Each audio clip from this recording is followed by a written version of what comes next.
Alors cet épisode, je le dédie aux personnes qui ont 50 000 idées par seconde, qui ont envie d'écrire un livre et qui se disent mais putain j'ai tellement, tellement trop d'idées dans tous les sens que j'arrive pas à faire des choix et pouvoir du coup écrire un livre cohérent parce que j'ai tellement de choses à dire que je n'y arrive pas.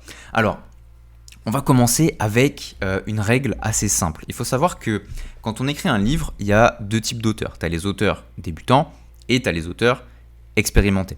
Par rapport aux idées, j'entends. Les auteurs débutants, ce qu'ils vont faire, c'est qu'ils vont essayer souvent de faire entrer toutes leurs idées dans un livre. Ils vont se dire, mais moi, il y a 50 000 trucs dont j'ai envie de parler, donc je vais faire un livre qui rassemble toutes mes idées.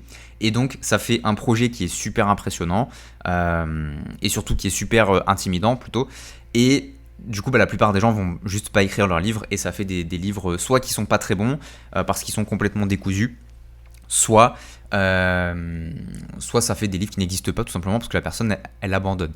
Maintenant, il y a aussi les auteurs expérimentés. Les auteurs expérimentés, ce qu'ils vont faire, eux, c'est un peu le contraire, c'est qu'ils vont se dire, ok, comment est-ce que je peux protéger mon livre de la plupart de mes idées ? Parce que toutes les idées ne sont pas mauvaises, il y en a qui méritent le livre, d'autres qui ne méritent pas, et l'idée c'est de savoir faire le tri. Donc si tu te reconnais un petit peu dans ça, que tu te dis voilà, moi j'ai envie d'écrire un livre, mais j'ai plein d'idées potentielles qui pourraient être vraiment bonnes et je sais pas quoi faire avec tout ça, du coup je me sens bloqué et j'arrive pas à commencer l'écriture ou la structure du livre. Qu'est-ce que je peux faire ? Je vais t'expliquer tout ça à travers 5 petits conseils que je t'ai préparés, que j'ai mis dans mes notes et qui vont t'aider du coup à savoir faire le tri de manière quand même assez efficace. Avant de commencer, je t'invite bien sûr à t'abonner au podcast parce qu'il y a beaucoup d'épisodes qui vont arriver et je pense que beaucoup vont te plaire. En tout cas, j'ai mis pas mal d'efforts à faire des beaux épisodes, des beaux sujets. Donc n'hésite pas à t'abonner à la chaîne YouTube si tu me suis sur YouTube. Ça soutient énormément mon travail.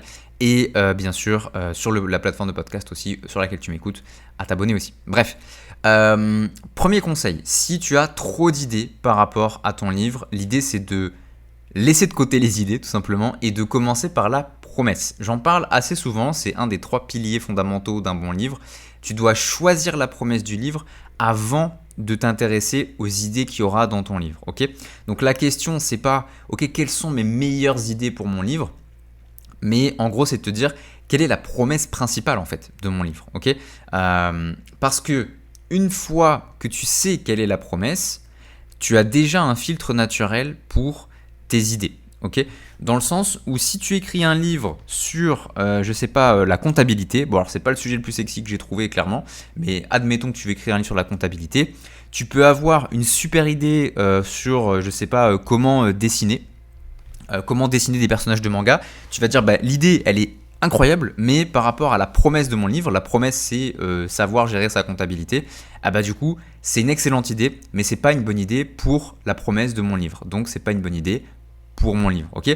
Il faut savoir contextualiser tes idées et te dire, oui, une idée peut être exceptionnelle, mais elle ne l'est pas forcément dans le contexte de mon livre. Donc ça, c'est super important de le savoir.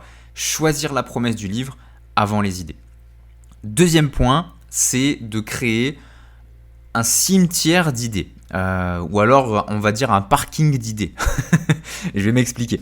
Il y a pas mal d'auteurs du coup qui vont garder plein de passages qui servent à rien dans leur livre parce qu'ils n'ont pas envie de les perdre, parce que voilà, c'est de la version à la perte, littéralement.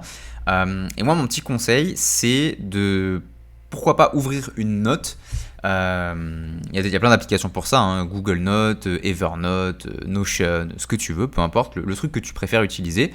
Et dedans, tu vas mettre tes idées pour plus tard. Et je t'invite vraiment à créer un document qui s'appelle comme ça. Tu vas vraiment créer un document qui s'appelle idées pour plus tard. Et dedans, tu vas mettre toutes les idées géniales que tu as et qui te semblent pas forcément être au service du livre. Okay ? Comme ça, tu n'as pas ce malaise, on va dire, cette gêne de supprimer une idée alors qu'elle pourrait être trop bien. Juste, elle est stockée. Donc, psychologiquement, tu vas te dire, ok, mon idée, elle est très bien, mais elle n'est pas pour tout de suite. Cependant, elle n'est pas perdue parce que elle est stockée quelque part. Et ça, c'est super important. Moi, je le fais depuis très longtemps maintenant sur mes contenus, sur mes écritures, etc. Je mets toutes mes idées au même endroit, je les écris toutes partout. Et ensuite, je reviens plus tard. Et ce qui est bien en plus avec ça, c'est que la plupart de ces idées, quand elles sont stockées, elles ont une espèce de croissance individuelle de leur côté, indépendante. Elles vont mûrir. Et avec le temps, tu vas revenir sur tes idées, tu vas dire putain, cette idée-là, quand je l'ai eue, elle était bien, mais maintenant que je lui ai laissé 3-4 mois de gestation, elle est super intéressante et je peux la faire grandir encore plus et créer quelque chose à partir de ça. Donc ne pas hésiter à avoir de ton côté ce genre d'endroit dans lequel tu vas pouvoir stocker les idées. Comme ça, tu ne perds aucune idée, tu ne jettes aucune idée, mais tu peux utiliser les bonnes pour ton livre. Ce qui m'amène au troisième point, j'en ai déjà un petit peu parlé, c'est vraiment d'accepter qu'une bonne idée peut être une mauvaise idée pour ton livre. Ok, c'est apprendre à contextualiser encore une fois tes idées. Tu peux avoir une anecdote qui est excellente, genre tu as vécu un truc trop cool à raconter, tu peux avoir un concept qui est brillant où tu te dis putain mais là si je développe ce concept ça peut apporter grave de valeur à mes clients, à mes lecteurs, etc. Tu peux avoir je sais pas un chapitre qui est juste mais passionnant si t'es dans le domaine de la fiction, mais peut-être que aussi excellent que ça soit, tout ça, si ça ralentit ou que ça détourne ton livre de son objectif principal, il faut le mettre de côté. En fait, ça ne sera pas pertinent et ça va freiner ton livre. D'accord ? Donc ça, c'est très important parce que sinon, tu risques de casser aussi le rythme du livre et de lui faire du mal. Donc, très important d'accepter qu'une idée n'est bonne qu'en prenant en compte son contexte. Sinon, elle peut être archi mauvaise en fait. Elle peut vraiment jouer en ta défaveur. Quatrième point, c'est de chercher le fil rouge obsessionnel. Ok, prends un petit peu de recul, dézoome et pose-toi la question de ok, j'ai plein d'idées, mais toutes ces idées, qu'est-ce qui les rassemble ? Quel est le fil rouge de mes idées ? Parce que très souvent, tu vas voir que quand on a plein d'idées, en fait, globalement, on n'a pas tant d'idées que ça. On a un fil rouge quelque part qui est caché, parfois très bien caché, je peux l'entendre. Et quand on arrive à le discerner, à se dire ah ouais en fait toutes mes questions elles tournent autour de cette vraie question là tu peux avoir ton sujet central et ça va t'aider pour ton livre de te dire ok je vois que c'est ça un petit peu la grande question à laquelle j'essaye de répondre avec mes idées.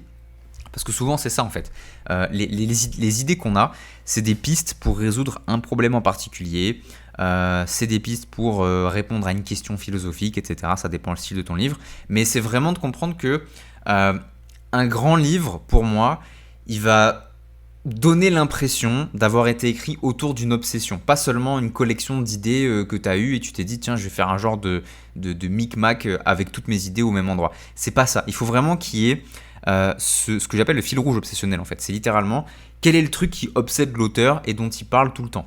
Je prends un exemple. Mon livre, qui est mon best-seller, c'est mon livre le mieux vendu. Ça s'appelle Entrepreneur du kiff. La grande idée, le fil rouge obsessionnel, c'est comment s'amuser dans son entreprise. Et tout mon livre tourne autour de cette idée. Et donc, les chapitres vont être en lien avec cette idée, le vocabulaire va être en lien avec cette idée, la taille va être en lien avec cette idée, la forme va être en lien avec cette idée, le fond, etc. etc. Donc, bien comprendre que malgré le fait que tu peux croire que tu es perdu dans une constellation d'idées où tu as plein d'idées, tu as plein de trucs que tu as envie de dire, etc. En fait, globalement, il y a peut-être une seule vraie chose que tu as envie de dire. Et quand tu as clarifié cette chose-là, ça va beaucoup t'aider à ne plus te sentir noyé dans tes idées. Et enfin, ça m'amène au dernier point par rapport à tout ça, c'est d'apprendre à faire souffrir ces idées. Alors, je sais que ça peut sembler un peu sadique dit comme ça, mais le principe de faire souffrir ces idées, c'est de les questionner. C'est de te dire, ok, avant d'intégrer cette idée dans mon livre, qu'est-ce qui se passe si je la retire ? Okay ? Si j'enlève cette idée de mon livre, qu'est-ce qui se passe ? Et tu vas peut-être déjà dédramatiser en te rendant compte que finalement il se passera pas grand-chose. Et si vraiment il se passe quelque chose, alors tu sais que ton idée elle est juste. Ensuite, autre question que tu peux te poser, c'est est-ce que le livre va devenir moins bon si je retire cette idée-là ? Je te rappelle aussi une chose qui est importante, c'est que la quantité et la qualité, c'est deux choses différentes sur des livres. Okay, y a des livres qui sont très gros, qui sont archi chiants, et il y en a qui sont beaucoup plus courts et qui sont vachement intenses, qui sont vraiment cool, qui sont passionnants. Donc ne crois pas qu'il y a une corrélation entre la taille du livre et la qualité que le lecteur il va percevoir en le lisant. Okay, donc si tu enlèves des idées, est-ce que ton livre sera moins bon? C'est important de te poser la question. Et enfin, est-ce que ton lecteur il perd quelque chose d'essentiel en fait si tu enlèves cette idée-là? Si la réponse c'est non, c'est probablement que ton idée elle n'a pas sa place. Donc vraiment, dis-toi que tes idées elles doivent mériter leur présence dans ton livre, ok? Et tout ça, ça m'amène à un petit exercice que j'ai envie de te proposer parce que ça on le fait pas. C'est de prendre une feuille, prendre un stylo et écrire ses idées. D'accord? Parce que je sais qu'on se dit ouais mais moi j'ai plein d'idées et tout machin, et finalement quand je te dis voilà bah écris-les tes idées, il n'y a plus grand chose qui sort. Donc en fait, est-ce que tu as vraiment beaucoup d'idées ou est-ce que tu n'es pas juste dans un brouillard mental et tu n'as pas encore la clarté que tu voulais sur tes idées? C'est deux choses différentes, c'est deux problèmes différents. Donc ne pas hésiter à te dire ok, j'entends, je reconnais en moi qu'il y a énormément d'idées qui ont envie de s'exprimer, j'ai beaucoup de choses à dire. Mais à ce moment-là, il faut que tu fasses ce que j'appelle du vomi. C'est-à-dire, tu prends une feuille, tu prends un stylo et tu t'écris en fait. T'écris toutes tes idées. Tu dis voilà, cette idée je veux en parler, je l'écris. Cette idée je veux en parler, je l'écris. Cette idée je veux en parler, je l'écris. Et à la fin, tu auras plein d'idées qui sont sorties de ta tête. Donc tu auras beaucoup moins de brouillard mental par rapport à tes idées. Et ensuite, tu pourras sur ta feuille commencer à faire le tri. Donc faire ce que j'appelle faire souffrir tes idées. Tu pourras aussi chercher ton fil rouge obsessionnel par rapport à toutes ces idées-là.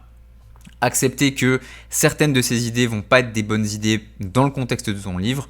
Et ensuite te dire ok, bah, toutes ces idées-là qui me servent pas forcément à grand-chose tout de suite, elles iront dans un endroit où je vais pouvoir les stocker. Comme ça, tu peux traiter tes idées, tu peux vraiment faire le tri. Et au final, bah, tu vas te retrouver avec une feuille. Dessus, il y aura écrit les bonnes idées, tu auras trié les mauvaises et tu auras mis de la clarté sur le bordel ambiant qu'il y avait dans ta tête. Voilà pour ça. Donc, si tu as beaucoup d'idées, je t'invite à vraiment faire ça, faire ce process-là.